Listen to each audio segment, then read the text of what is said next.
The moment Catherine Hartley learned her father had promised her hand in marriage to not one, not two, but three different men to settle his gambling debts, she understood her life had become a commodity worth exactly $4,700.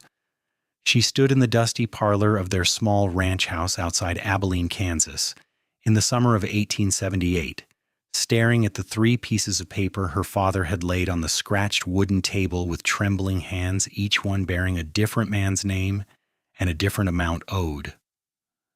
"Catherine, I never meant for it to go this far," her father said, his voice cracking like old leather. Thomas Hartley had once been a proud rancher, but whiskey and cards had reduced him to a shadow who could barely meet his daughter's eyes. "First it was just Carter Bentley, the landowner. I owed him $1,800 for the property taxes. Then Morgan Webb, the saloon keeper, when I tried to win it back. Then Samuel Cross, when I thought I could fix everything." Catherine was 20 years old, with dark auburn hair that caught fire in the sunlight and green eyes that had seen too much disappointment to hold on to girlish dreams. Her mother had died 3 years earlier from fever, and since then she had managed the small ranch almost single-handedly while her father drank away their future. She looked at the papers, her hands clenched at her sides. "So what happens now?" she asked, her voice steadier than she felt. "Do they draw straws for me? Do I get cut into 3 pieces?" "Catherine, please." Her father reached for the whiskey bottle on the mantel, but she stepped between him and it. "No. You will tell me exactly what each of these men expects and when they expect it."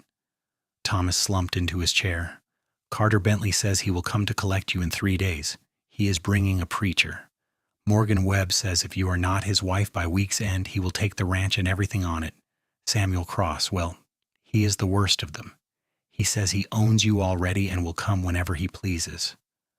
The room seemed to shrink around Catherine. She had seen all 3 men in town. Carter Bentley was nearly 50, a cruel man who had buried 2 wives already under mysterious circumstances. Morgan Webb was younger but mean-spirited, known for how he treated the women who worked in his saloon. Samuel Cross was an outlaw who operated just barely within the law, running cattle through town that everyone knew were stolen, with dead eyes and a reputation for violence. "How could you do this?" The words came out as a whisper.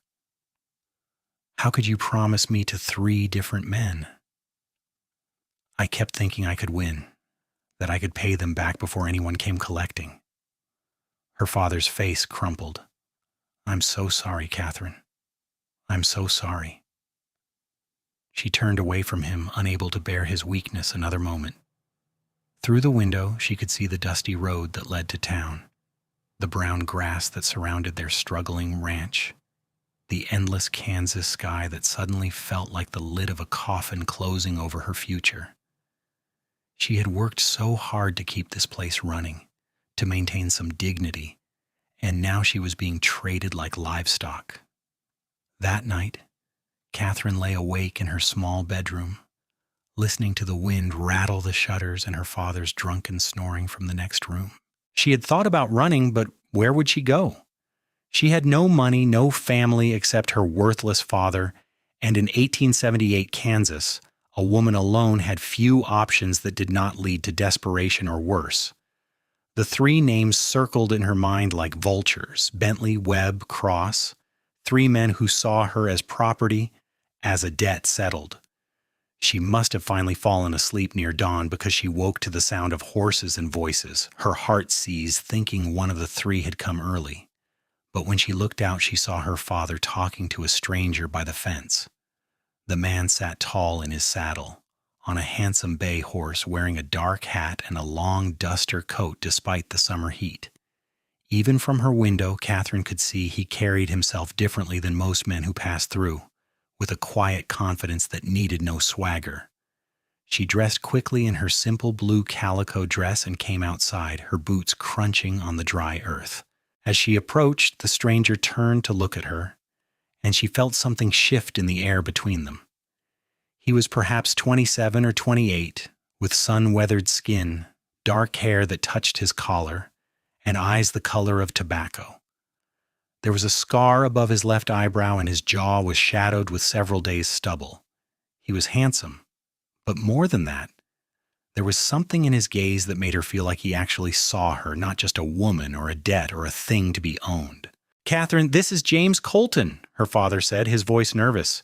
He was asking about buying some horses." "We do not have any horses to sell," Catherine said, keeping her eyes on the stranger. "We barely have enough to work the ranch." James Colton dismounted with an easy grace and removed his hat. "Ma'am," he said, his voice low and warm with a slight Texas drawl, "I apologize for the early visit. I am actually here because I heard in town that your father might have some quarter horses he was looking to part with. I am heading up to Montana and could use some good stock." It was a lie. Catherine knew it immediately, and something in James's eyes told her he knew that she knew. But there was no threat in his expression, only curiosity, and something else she could not quite name. "We have nothing for sale," she said firmly. "Good day, Mr. Colton." "Catherine," her father protested, but she was already walking back to the house. She had no patience for more of her father's schemes, or strange men appearing at dawn.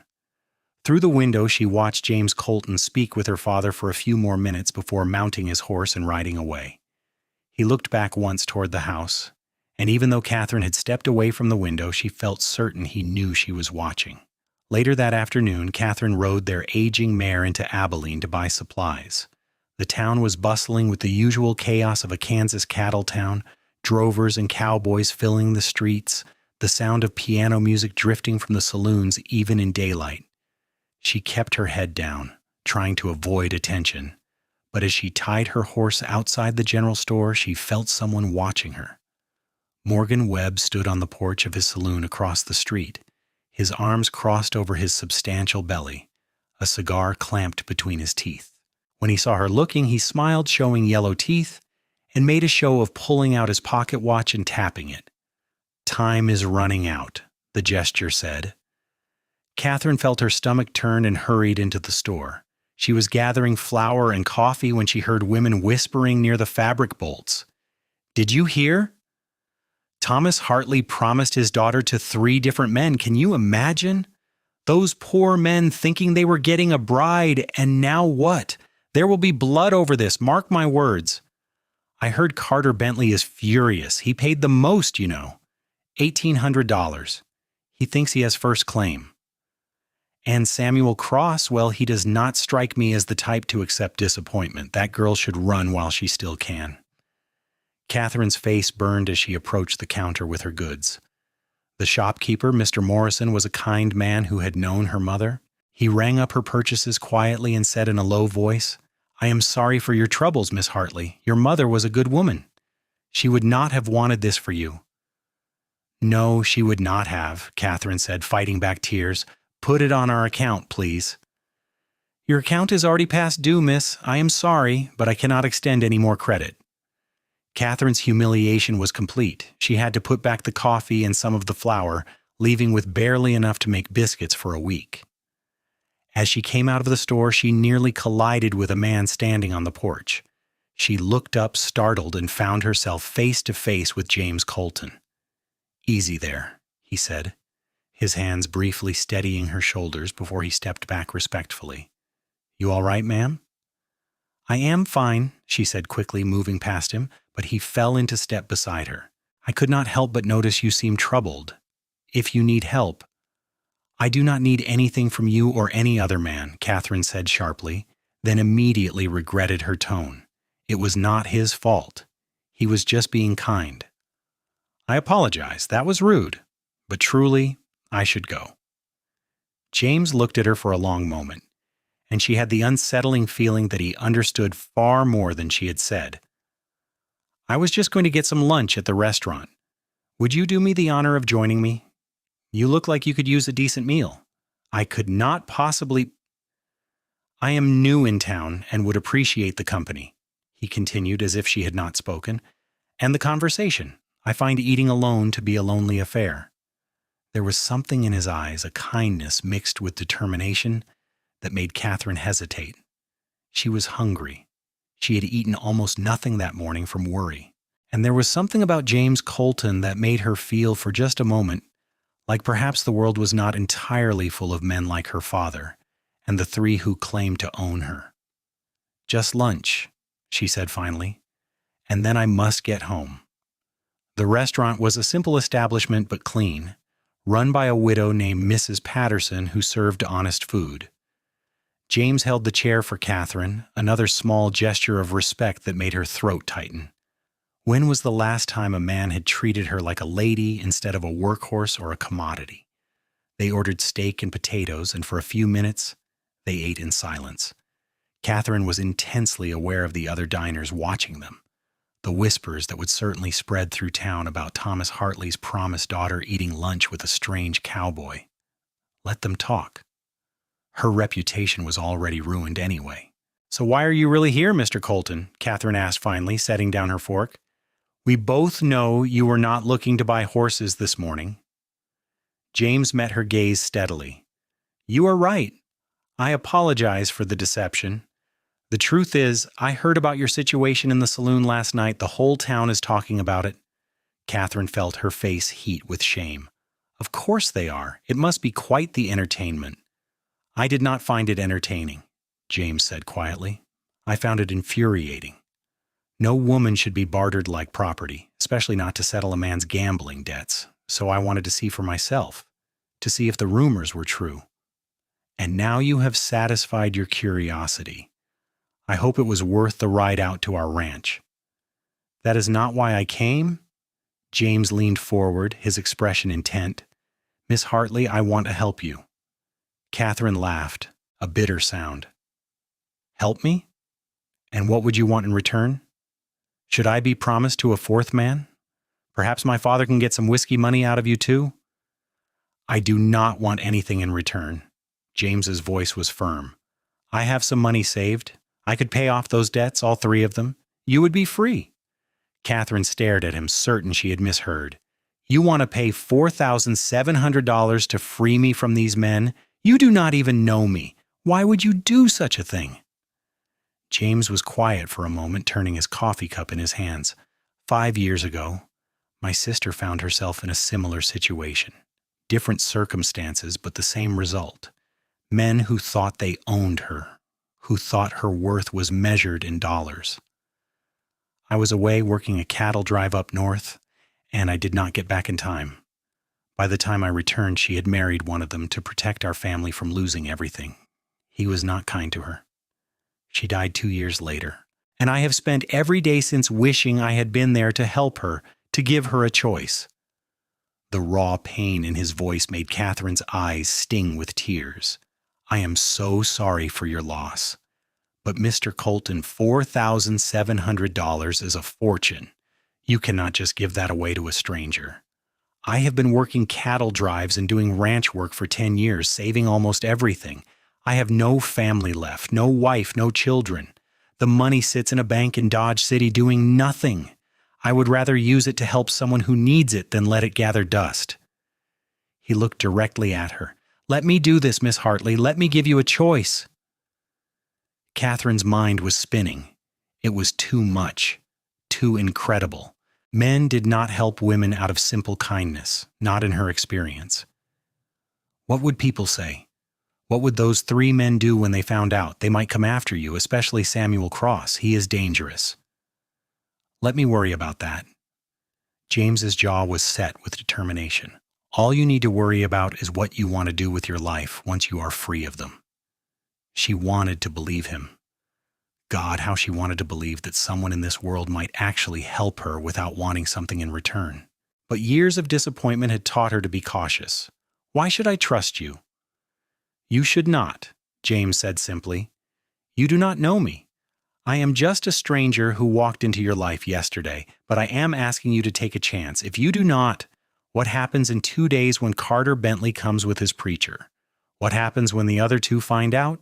You said yourself, I do not know you, but I know enough to see you are strong and capable and deserve better than to be owned by any of those men." Catherine looked down at her plate, her appetite gone. He was right. In 2 days, her life would effectively end. She would become whatever man claimed her first, and the other 2 would certainly cause trouble. There would be violence, possibly death, and she would be trapped in a marriage to a man she despised, her future reduced to servitude and likely abuse until she died like James's sister, worn down and broken.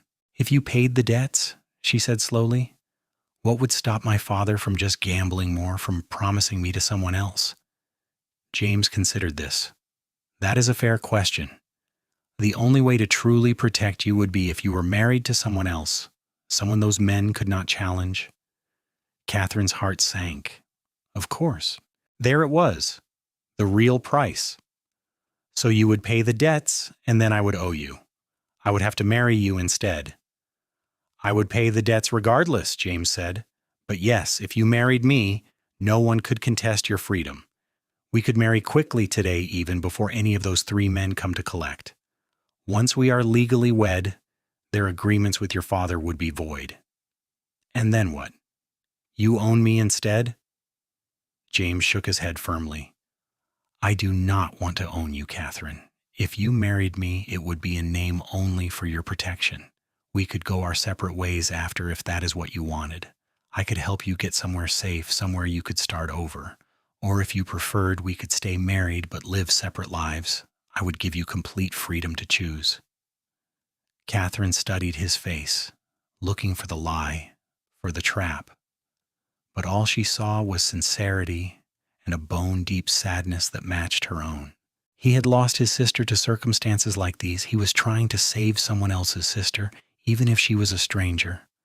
This is madness, she whispered. You would marry a woman you do not know, spend your life savings to free her from her father's debts, and ask nothing in return?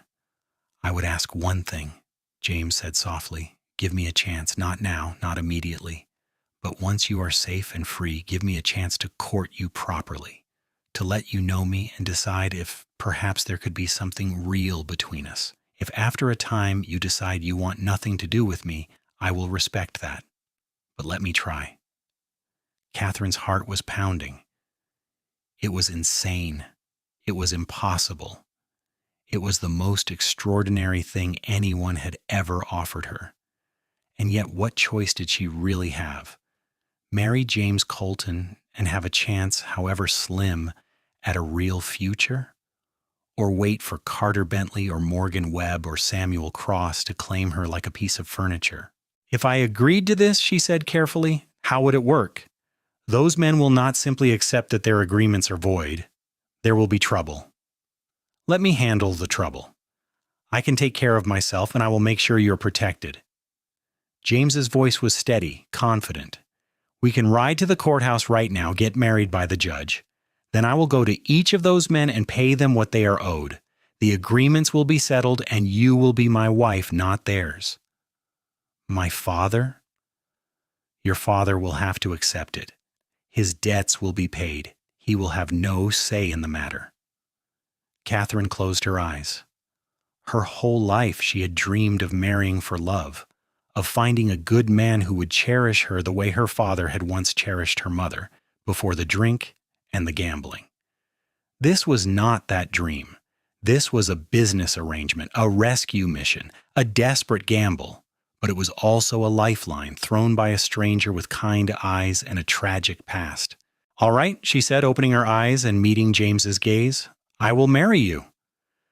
The courthouse was a simple wooden building on the edge of town. Judge Warren was a gruff man in his 60s who had seen enough of life not to question too closely when James and Catherine appeared at his door asking for an immediate marriage. He required only that they sign the papers and pay the fee, which James did with money from a worn leather pouch. Do you, James Colton, take this woman to be your lawfully wedded wife? Judge Warren asked in a bored tone, as if he married desperate strangers every day. I do, James said, his voice clear and strong. And do you, Catherine Hartley, take this man to be your lawfully wedded husband? Catherine's mouth was dry. This was it, the moment that would change everything. She looked at James. At this man she had met only hours ago, who was offering her salvation at a price she still could not quite believe. His eyes met hers, steady and reassuring. I do, she whispered. Then by the power vested in me by the state of Kansas, I pronounce you man and wife. You may kiss your bride if you want to or not. Makes no difference to me." James looked at Catherine with a question in his eyes. She nodded slightly, and he leaned forward and pressed his lips gently to hers. It was brief, chaste, but Catherine felt it down to her toes, a warmth that spread through her chest and made her realize how cold she had been, how alone.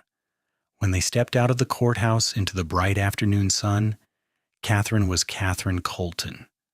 The world looked exactly the same, but everything had changed. James took her hand, his palm warm and calloused against hers. "Are you all right?"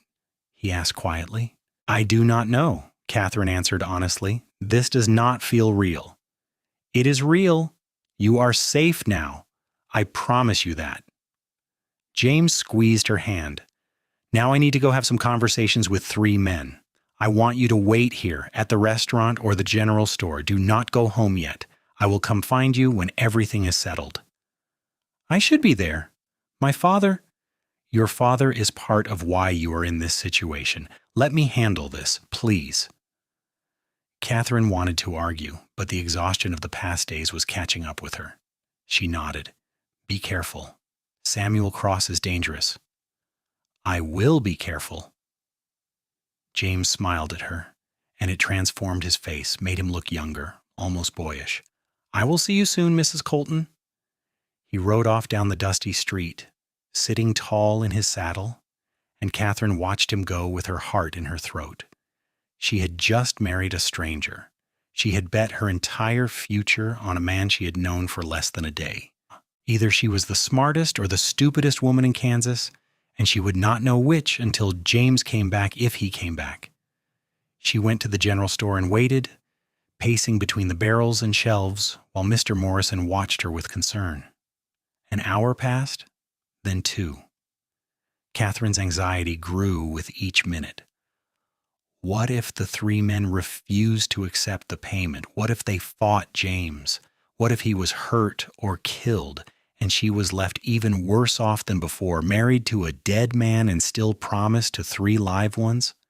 Finally, as the sun was beginning to sink toward the horizon, painting the sky in shades of orange and gold, James appeared in the doorway. He was dusty and looked tired, but he was smiling, and Catherine felt her knees go weak with relief. "It is done," he said. "All 3 debts are paid. I have the receipts to prove it, signed by each man. You are free, Catherine. You are really free." She did not remember moving, but suddenly she was across the store and her arms were around James's neck and she was crying into his shoulder. He held her carefully, one hand on her back, murmuring soft reassurances. "Thank you," she sobbed. "Thank you, thank you, thank you." "You do not need to thank me," James said into her hair. "You are my wife now. Protecting you is my responsibility." They rode back to the ranch together as twilight fell. Catherine had insisted they go so she could collect her things and see her father one last time. When they arrived, Thomas Hartley was sitting on the porch, drunk as usual. He looked up as they approached, his eyes bleary and confused. "Catherine, where have you been? I was worried. Carter Bentley sent a message saying he is coming tomorrow with the preacher, and He stopped, noticing James dismounting. "What is he doing here?" "Father, this is James Colton. He is my husband. We were married this afternoon." Thomas staggered to his feet. "What? You cannot. You were promised. The debts are paid," James said, his voice hard. "All of them. I paid Carter Bentley his $1,800, Morgan Webb his $1,600, and Samuel Cross his $1,300. Your daughter is free of your agreements, and she is now my wife. You have no more claim on her." Thomas looked between them, his face crumbling. "Catherine, sweetheart, I did not want this. I was trying to fix things. I was going to—" "You were not going to do anything," Catherine said, and she was surprised at how calm her voice was, how little she felt looking at the man who had given her life and then tried to trade it away. "You sold me 3 times over because you cannot stop drinking and gambling. James saved me from that. I am leaving with him now. I am taking my mother's things and my clothes, and then I am going. You will not see me again. Catherine, please, I am your father. I love you. If you loved me, you would never have done what you did. Catherine walked past him into the house, and James followed. She moved through the rooms that had been her home for her entire life, gathering her mother's wedding ring, the china that had been in her mother's family, her few dresses and personal items. It all fit into 2 small bags, 20 years of life reduced to 2 canvas bags. James carried them out to the horses without a word. Thomas was weeping on the porch, calling Catherine's name, but she did not look back. She let James help her onto her old mare, and they rode away into the growing darkness. When she finally did look back, the ranch house was just a small shape in the distance, lit by a single lamp in the window. She felt nothing, and that was the most liberating feeling of all. They rode to the hotel in town, and James got them 2 separate rooms without Catherine having to ask. He carried her bags to her door and handed her the key. Get some rest, he said gently. Tomorrow we can figure out what comes next, where you want to go, what you want to do, but tonight, just sleep. You are safe. I will be right across the hall if you need anything. Catherine unlocked her door, then turned back to him. James, I still do not understand why you did this. What you did today, it was extraordinary. I will spend the rest of my life trying to repay you. You do not owe me anything, Catherine. I told you I have my own reasons for doing this. Now get some sleep. He smiled at her again. That warm smile that made her feel like maybe the world was not such a terrible place after all. Good night, Mrs. Colton. Good night, Mr. Colton. Catherine lay awake for a long time that night, staring at the ceiling of the hotel room, listening to the sounds of the town outside, the distant piano music from the saloons, the occasional shout or laugh. She was married to a stranger, a kind stranger who had given her freedom, but a stranger nonetheless. She touched the simple gold band James had bought from the general store for the ceremony, twisting it around her finger. It felt foreign, strange, but not unwelcome. She thought about James's sister, who had not been as lucky. She thought about her mother, who had loved her father before the drink had taken him. She thought about the life she might have had with Carter Bentley or Morgan Webb or Samuel Cross, and she shuddered. Whatever came next, whatever happened with James, it would be better than that. It had to be. The next morning, Catherine woke to sunlight streaming through the window and the smell of coffee. She dressed quickly and found James waiting in the hotel lobby with 2 cups and a bag of sweet rolls from the bakery. I thought you might be hungry, he said, offering her a cup. I got these from the bakery down the street. The woman there said the cinnamon ones are the best. They sat together in the lobby, eating breakfast, and Catherine marveled at how normal it felt. She had expected awkwardness, tension, the strangeness of being married to someone she barely knew. But James was easy to be with, quiet when she needed quiet, talkative when she needed distraction.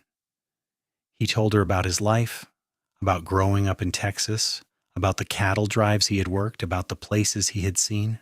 I have been thinking, James said as they finished their coffee. I was planning to head up to Montana, but that was before. Now, well, I think we should decide together where to go, what to do.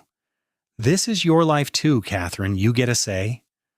Catherine was quiet for a moment, thinking. She had never been given a say in anything before. Her father had made all the decisions, and then when he had failed, 3 other men had tried to make decisions for her. The idea that she could actually choose her own path was dizzying and terrifying and exhilarating all at once. Tell me about Montana, she said.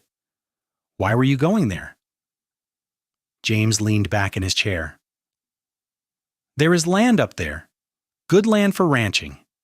The open range is closing down in a lot of places, but up in Montana there is still opportunity. I was thinking of starting my own place, small at first, but something I could build. I've always wanted to work for myself, to build something permanent. That sounds nice, Catherine said, and she meant it. The idea of a real home, a place that was hers and not just a reminder of her father's failures, was appealing. But Montana is far. We would be leaving everything behind. Sometimes leaving everything behind is the best thing you can do, but it is your choice, Catherine. We can go to Montana, or we can stay in Kansas, or we can go somewhere else entirely. I meant what I said yesterday. I want you to have a choice in your own life." Catherine looked at him, at this man who had upended her entire world in a single day. She barely knew him, but what she did know she liked. He was kind and honest and respectful. He had saved her from a fate worse than death and asked nothing in return except a chance. Maybe Montana would be a new start for both of them. Maybe it would be where she could figure out who Catherine Colton was supposed to be. "Let's go to Montana," she said. "Let's start over, both of us." James's face lit up with such genuine happiness that Catherine felt her heart skip. "Are you sure? It will be a hard journey, and the winters up there are brutal." "I am sure. There is nothing for me here anymore. Let's go build something new." They spent the next 2 days preparing for the journey. James sold Catherine's old mare and bought her a younger, stronger horse named Dusty. He purchased supplies, a wagon for their belongings, and enough provisions to get them to Montana. Catherine helped where she could, feeling more useful than she had in years.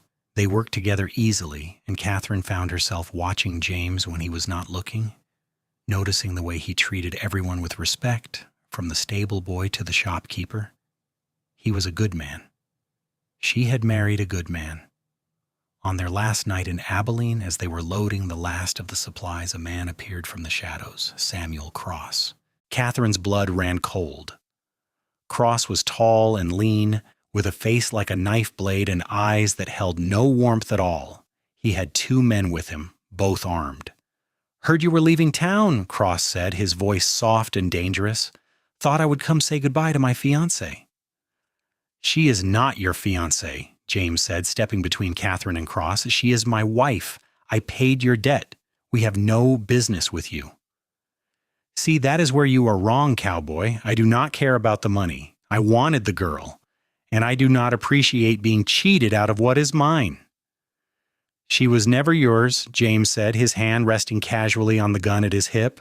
Catherine had not noticed before how he wore it low and easy, like a man who knew how to use it.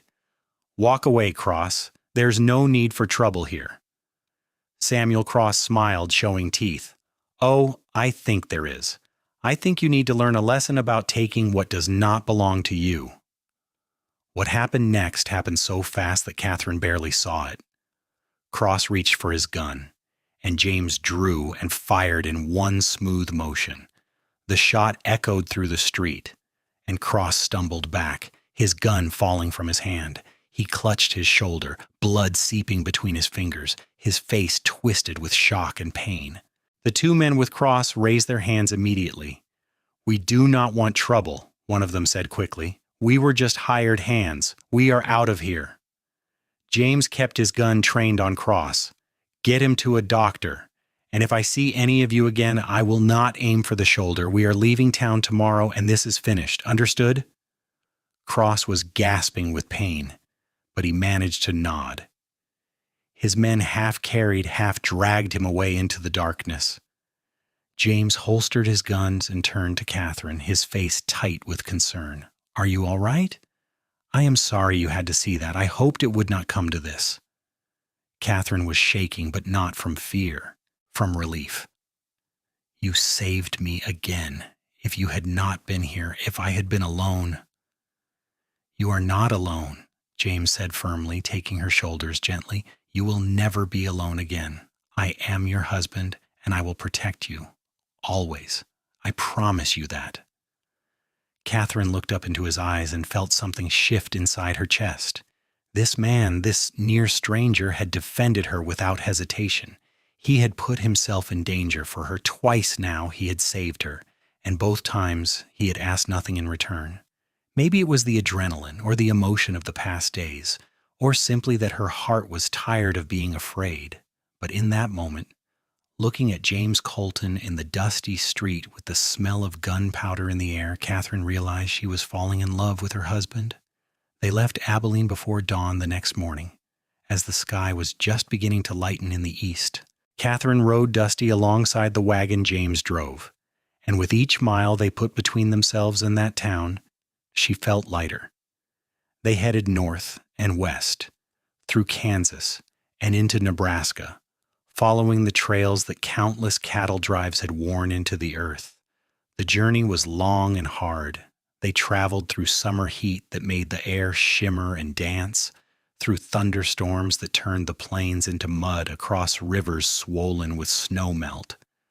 They camped under the stars at night, and James taught Catherine how to cook over an open fire, how to read the weather, how to handle a gun in case she ever needed to defend herself. They talked for hours by the firelight, sharing stories of their pasts, their dreams for the future. James told her about his parents who had died when he was young, about his sister Grace, who had loved to sing. Catherine told him about her mother, about the ranch before her father's drinking had destroyed it, about the books she loved to read and the garden she had always wanted to plant. And slowly, carefully, they fell in love. It was not sudden or dramatic. It was in the small moments, the quiet gestures, the way James always made sure Catherine had the warmest blanket at night, the way Catherine learned to make coffee just the way he liked it, the way they started sitting closer to each other by the fire, until one night their shoulders were touching, and neither of them moved away. The way James looked at her when he thought she was not watching, with something tender and wondering in his eyes.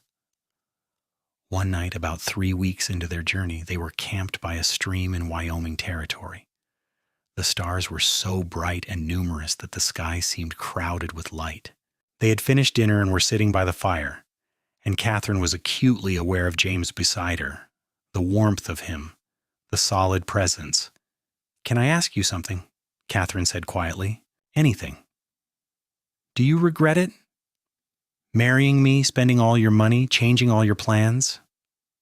James was quiet for a moment, staring into the fire. "No," he said finally. "Not for a single second. These past weeks, traveling with you, getting to know you, they have been the happiest of my life. I know we married out of necessity, out of desperation. But Catherine, I hope you know that I have come to care for you deeply. Not because you are my wife on paper, but because of who you are. You are strong and brave and kind, and I feel honored every day that I get to be the man riding beside you." Catherine's eyes filled with tears. "I have come to care for you too, James. More than I thought possible. You saved my life, and then you gave me a reason to want to live it. I do not know what I did to deserve you, but I am grateful for you every single day." James reached over and took her hand, threading his fingers through hers. "You do not need to have done anything to deserve kindness.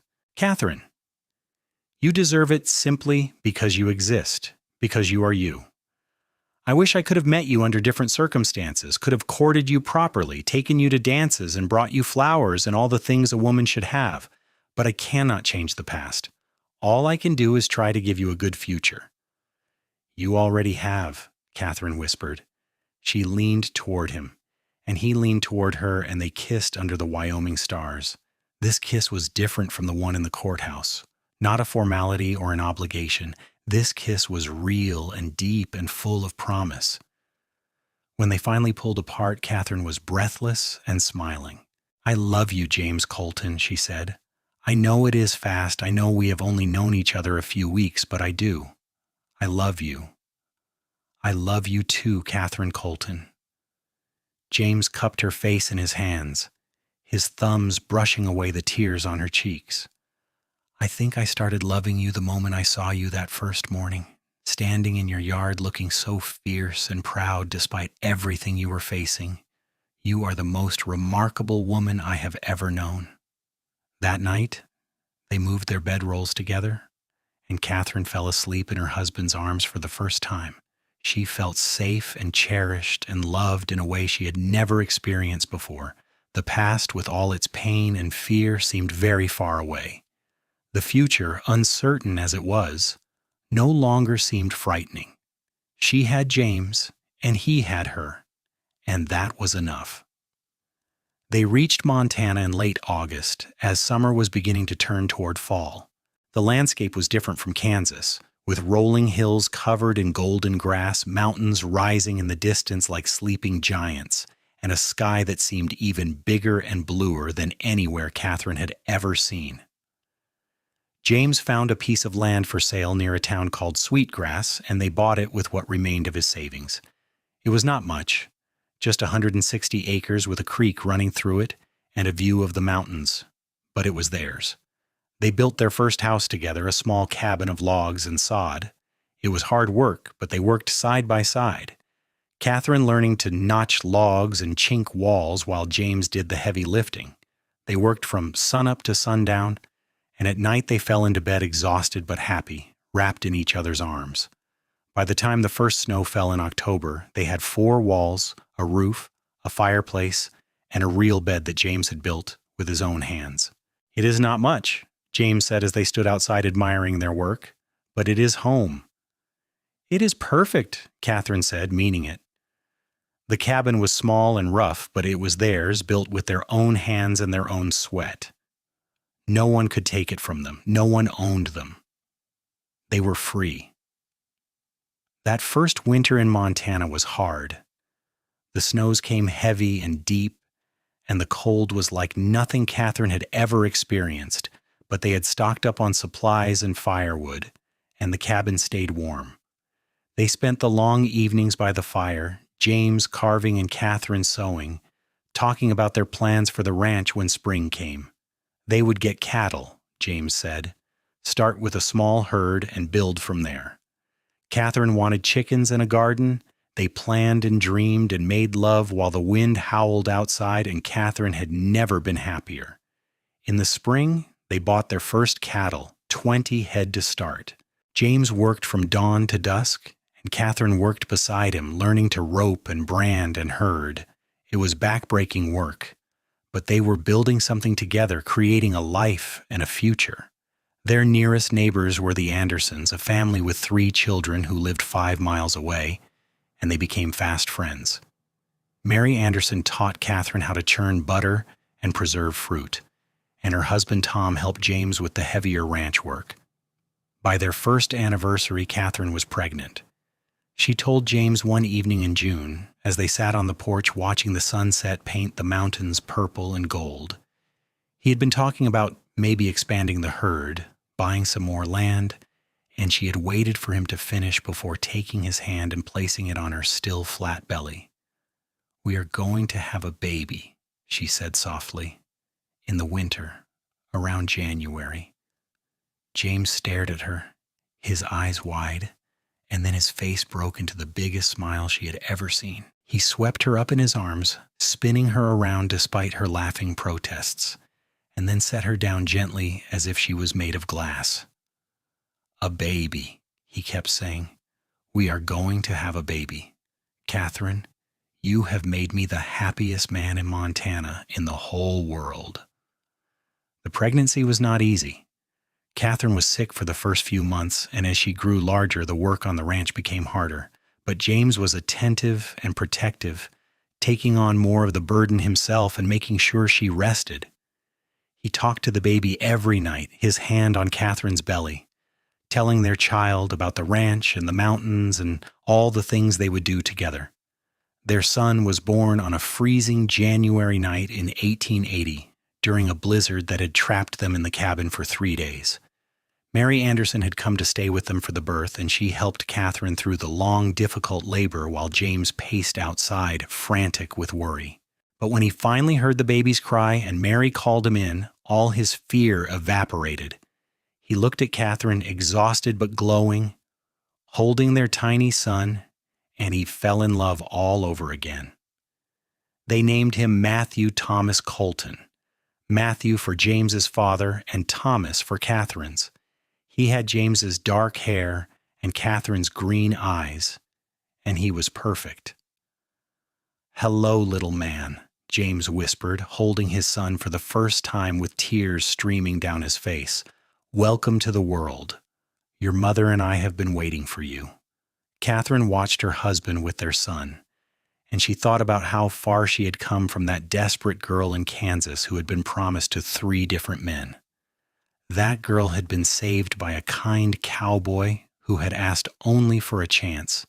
He had given her freedom, and she had given him love, and together they had built a life neither of them had dared to dream of.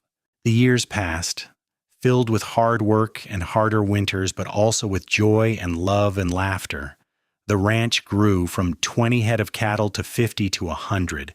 They built a bigger house to replace the cabin with glass windows and a real kitchen and 3 bedrooms. Matthew grew from a baby to a toddler to a little boy who loved to follow his father around the ranch, imitating everything James did. When Matthew was 3, Catherine gave birth to twins, a boy and a girl. They named them Grace and Samuel.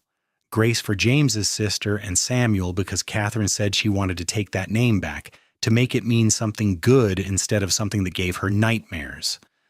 Little Samuel and Grace were firecrackers from the moment they were born, keeping Catherine and James busy and exhausted and endlessly entertained. By 1885, the Colton Ranch was one of the most successful in the area. They had 300 head of cattle, a dozen horses, and a reputation for honest dealing and quality stock. James had proven himself to be a natural rancher, and Catherine had become known throughout the territory for her hospitality and her beautiful garden, which produced vegetables and flowers that seemed impossible in the harsh Montana climate. They were happy.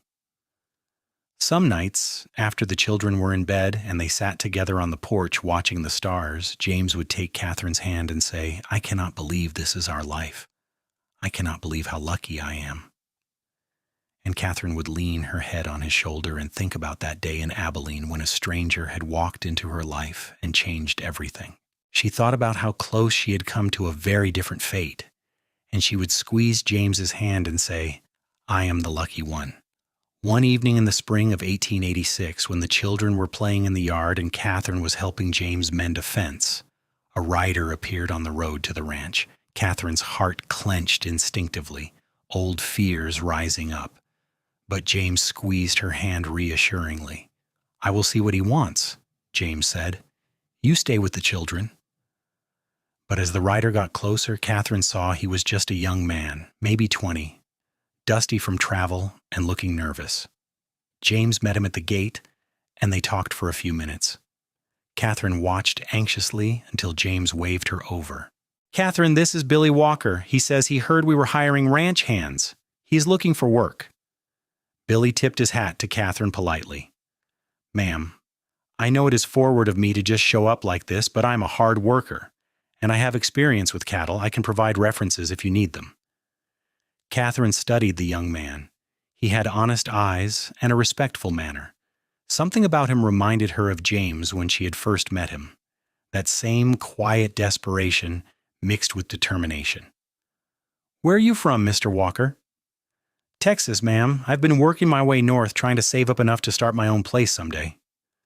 Catherine looked at James, and she saw the same thought in his eyes. They had both been young and desperate once. They had both been saved by kindness when they needed it most. It was their turn to pass that kindness on. "We can offer you fair wages, 3 meals a day, and a bunk in the ranch house until we can build a proper bunkhouse," James said. "If you prove yourself a hard worker, there is a future here for you. We treat our people well, and we expect the same in return." Billy's face lit up with relief and gratitude. "Thank you, sir, ma'am. You will not regret this, I promise." As Billy rode off to settle his horse, Catherine took James's hand. "You are a good man, James Colton, the best man I have ever known." "I learned from the best woman," James said, pulling her close and kissing her forehead. "Everything good in my life came from the day I decided to help a girl who needed help. How could I do any less for someone else?" That evening, after the children were in bed and Billy was settled in the spare room, Catherine and James sat on their porch as the sun set behind the mountains. The ranch spread out before them, the fruit of their years of work and love. The cattle lowed in the distance, the horses whickered in the corral, and somewhere an owl hooted its evening song. "Do you ever think about what your life would have been like if we had not met?" Catherine asked, her head on James's shoulder. "Sometimes," James admitted. "I think I would have made it to Montana, would have started a ranch, but it would have been empty, just work with no heart in it. I would have been successful maybe, but I would not have been happy. Not like this." "I think about it too," Catherine said quietly. I think about what would have happened if you had not come to our ranch that morning, if you had not heard about my situation. I think I would have died, James. Maybe not right away, but slowly, piece by piece, until there was nothing left of me. You gave me life when you gave me freedom, and then you taught me how to really live. James turned to her, cupping her face in his hands the way he had that first night in Wyoming. You are the most extraordinary thing that has ever happened to me, Catherine Colton. I will spend the rest of my life trying to be worthy of you. You already are, Catherine whispered, and she kissed him as the stars began to appear overhead, the same stars that had witnessed their first kiss all those years ago. The years continued to roll by like the seasons, each one bringing new challenges and new joys. Matthew grew into a serious, thoughtful boy who loved books as much as ranching, and James built him a small library in the house so he could study. The twins were wild and adventurous, always getting into mischief, keeping their parents young and on their toes. In 1888, Catherine gave birth to their fourth child, another daughter they named Rose because she was born in June when Catherine's roses were in full bloom. The ranch continued to prosper. Billy Walker proved to be as hard-working as he had promised, and 3 years after he arrived, James made him foreman. Billy married a school teacher from town named Emma, and they built a small house on the edge of the Colton property. More hands were hired as the ranch grew, and Catherine became known for the way she treated them all like family, making sure they had good food and comfortable lodging and fair wages. In 1890, on their 12th anniversary, James surprised Catherine with a trip to San Francisco. They left the children with Mary Anderson and took the train west. And for 2 weeks, they were just James and Catherine, no longer parents or ranchers, just two people in love. James bought her a beautiful green dress that matched her eyes, and they danced in a real ballroom with electric lights and an orchestra. They walked along the ocean, something Catherine had never seen before, and she cried at the vastness of it, the endless horizon that reminded her of the Montana sky. I wish I could give you things like this all the time, James said as they stood on the beach, the waves crashing at their feet. You deserve silk dresses and fancy dinners and all the luxuries in the world. Catherine turned to him, taking both his hands in hers. I have everything I need, James. I have you, I have our children, I have our home. I do not need silk dresses, I just need you. They returned to Montana more in love than ever, if such a thing was possible. The children had grown in the 2 weeks they were gone, or so it seemed to Catherine, and she held them close and breathed in the smell of them, grateful beyond words for the family she had never thought she would have. As the children grew older, Catherine began to tell them the story of how she and James had met. She did not hide the truth from them about her father's gambling, about being promised to 3 different men, about how a kind cowboy had saved her with no expectation of anything in return. She wanted them to know that kindness mattered, that one person could change another person's entire life simply by choosing to help. So Papa was a hero, Matthew said when he was 12, his eyes shining with admiration for his father. Yes, Catherine said simply. He was my hero. He still is. James just shook his head, embarrassed by the attention. I was not a hero. I just did what anyone should have done. But most people would not have, Catherine said softly. That is what made you different. That is what made you special. In 1895, when Matthew was 15, a man rode up to the ranch asking for James. Catherine saw him from the garden and felt a chill of old fear, but she pushed it down. Those days were long past. They were safe here. The man was a lawyer from Abilene, Kansas. He had been searching for James for months.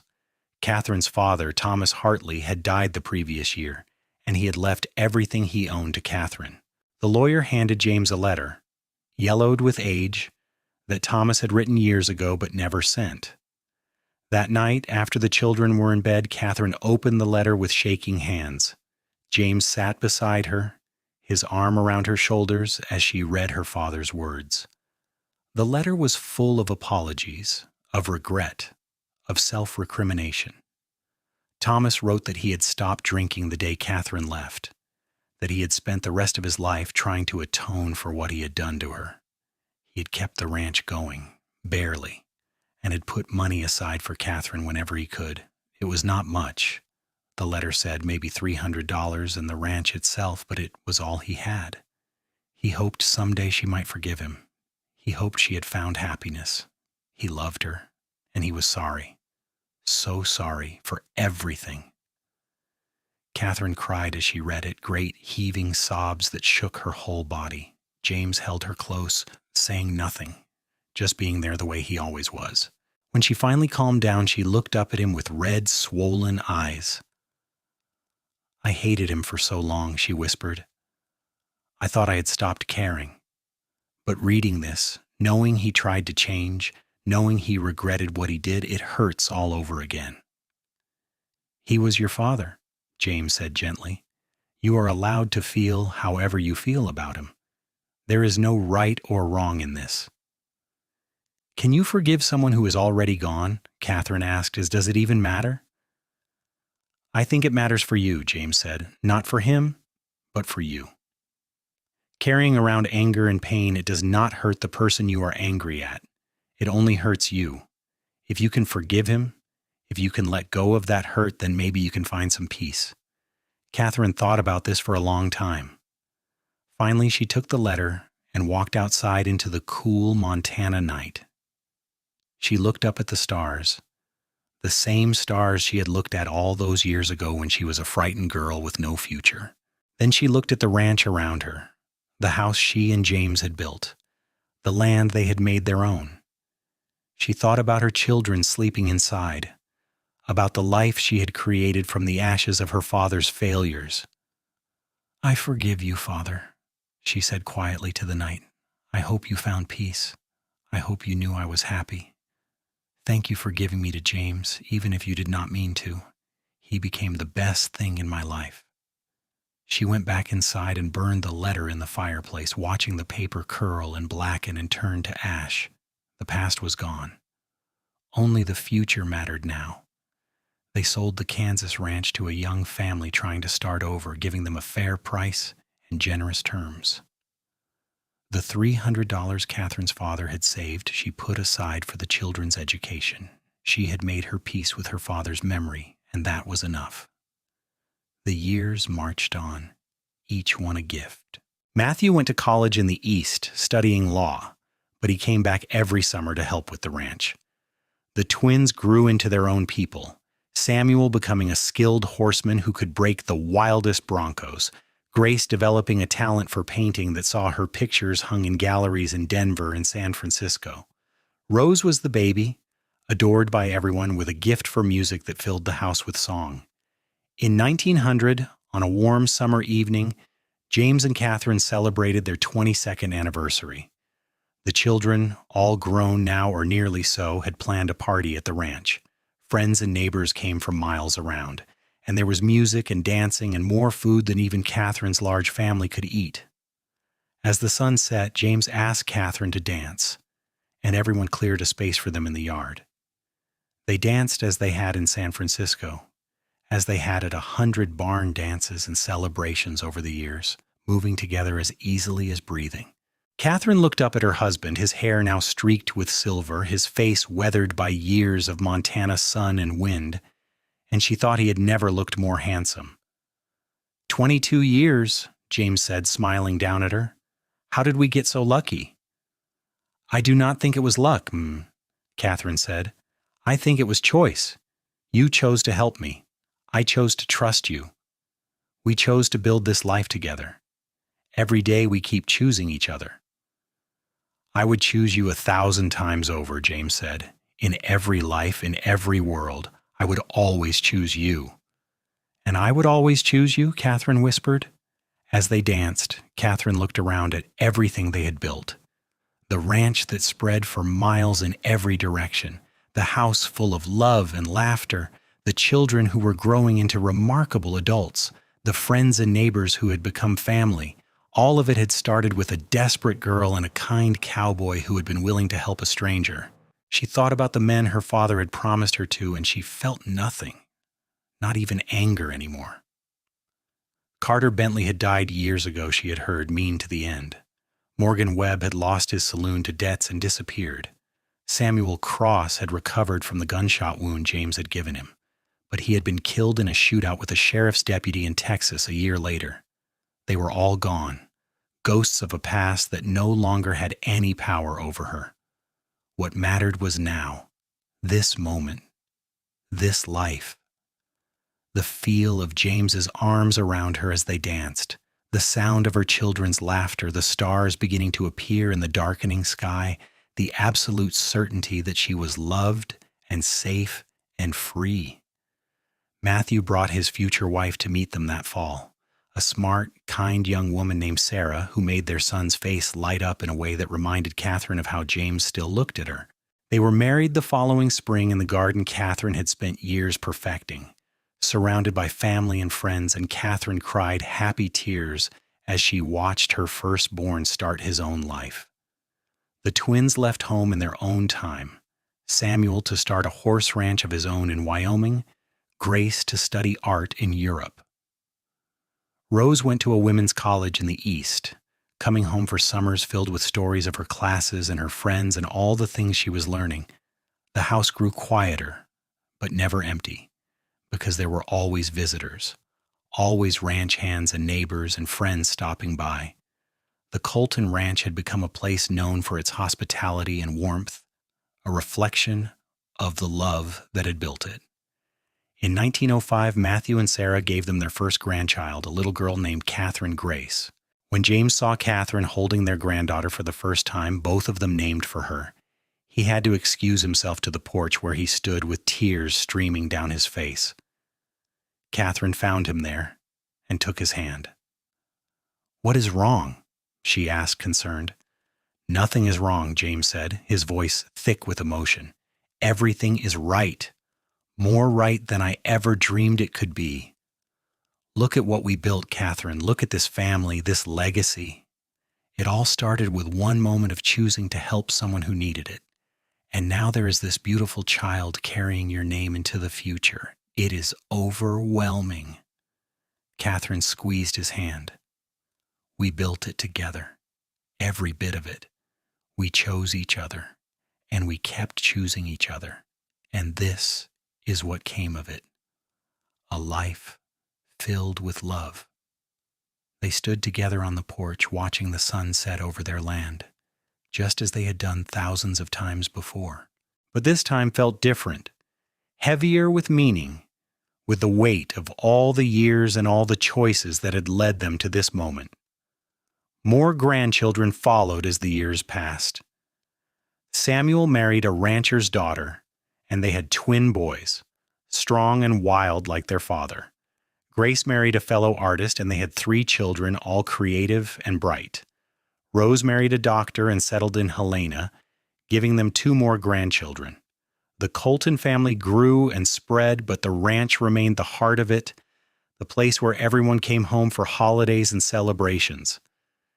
James and Catherine grew older together gracefully. James's hair went completely silver, and he moved a little slower in the mornings, but he still worked the ranch every day, still rode out to check on the cattle with Billy Walker, who had become like a son to them.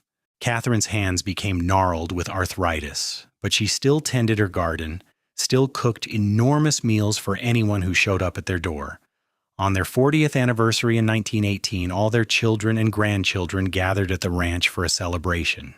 There were 23 people in total, all descended from or connected to James and Catherine's union. They had a huge dinner, and afterward Matthew stood up to give a toast.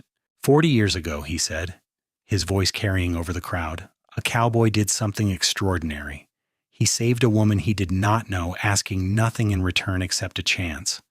He gave her freedom, and she gave him love, and together they built something remarkable. Not just this ranch, though it is impressive, not just wealth or success, though they have achieved that too. They built a family founded on love and kindness and respect. They showed all of us what it means to choose each other every single day, through hard times and good times, through joy and sorrow. They taught us that one moment of kindness can change the world. Mother, Father, thank you for showing us how to love. Thank you for building this family. Thank you for everything. There was not a dry eye in the room. James stood, his arm around Catherine, and looked at all the faces of the people they loved, the family they had created. I am not good with speeches, James said, his voice rough with emotion. But I want you all to know that every good thing in my life came from the day I met your mother and grandmother. She made me better than I ever could have been on my own. She gave me purpose and joy and love beyond measure. If you want to thank anyone, thank her. She is the extraordinary one. Catherine stood and kissed her husband, to the cheers and applause of their family. We did it together, she said when they finally pulled apart. Always together. That night, after everyone had gone to bed and the house was finally quiet, James and Catherine sat on their porch one more time. They were both 70 now, old by frontier standards, but still sharp and present. Catherine leaned against James, and he wrapped a blanket around both of them against the cool evening air. Do you remember what you asked me that first night we were married? Catherine asked. When you asked me if I was all right, and I said I did not know if it was real? I remember, James said. It was real, Catherine said softly, all of it, every moment. More real than I ever imagined life could be. You kept every promise you ever made to me, James Colton. You gave me freedom and choice and love. You gave me a life worth living. And you gave me everything, James said. A home, a family, a reason to wake up every morning. You are my everything, Catherine. From that first moment to this one and every moment in between. They sat in comfortable silence, watching the stars appear one by one in the vast Montana sky. The same sky they had watched together for 40 years through all the seasons of their life together. The ranch was quiet around them. The cattle settled for the night. The horses dozing in the barn. Inside the house, their children and grandchildren slept. The next generation of Coltons dreaming their own dreams. I would not change a single thing, Catherine whispered. Not one moment of it. Neither would I, James said, kissing the top of her head. Not one single thing. And there, under the stars that had witnessed their entire love story, James and Catherine Colton sat together in perfect peace, two souls who had found each other against all odds and had built a love that would echo through generations, a love that had started with a desperate promise and a kind cowboy's choice to help. A love that had overcome gambling debts and dangerous men and the hardships of frontier life. A love that had grown and deepened and matured into something strong and beautiful and eternal. Their story was far from unique in the Wild West, where fortunes were made and lost, where life was hard and often brutal. But it was their story, and they had lived it fully, choosing each other every day from that first moment in Abilene to this peaceful evening in Montana. The girl who had been promised to 3 different men had become a woman beloved by one good man, and that had made all the difference. Their legacy was not just in the successful ranch or the money they had made, but in the family they had built, in the love they had shared, in the kindness they had shown to others who needed help. As the night deepened and the stars wheeled overhead, James and Catherine finally went inside to bed, walking slowly, hand in hand, still together after 40 years, still in love, still choosing each other. And that, more than anything else, was the true happy ending to their remarkable story.